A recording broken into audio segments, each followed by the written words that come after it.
YCP మాజీ మంత్రి పేర్ని నానికి చెందిన గోడౌన్ లో రేషన్ బియ్యం మాయంపై అధికారులు మరో అడుగు ముందుకు వేశారు. గోడౌన్ లో ఉన్న రేషన్ బియ్యాన్ని మచిలీపట్నంలోని మార్కెట్ యార్డుకు తరలించారు.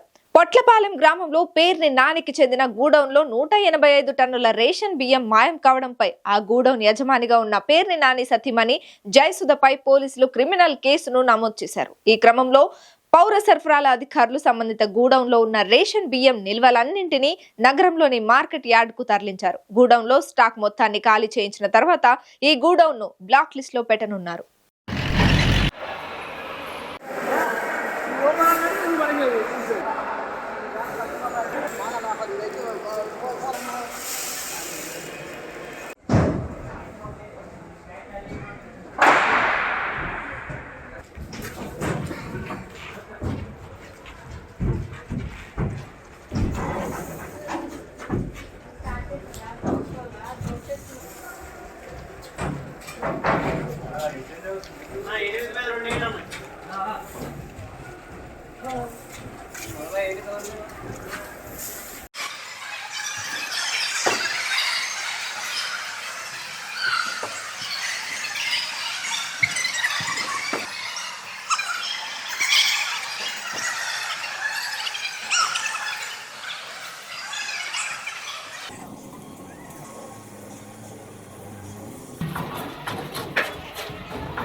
ఇక్కడే కాదు, ఏ డీలర్ షాప్ దగ్గరికి ప్రకారం చూసుకుంటే కట్ట వచ్చేసరికి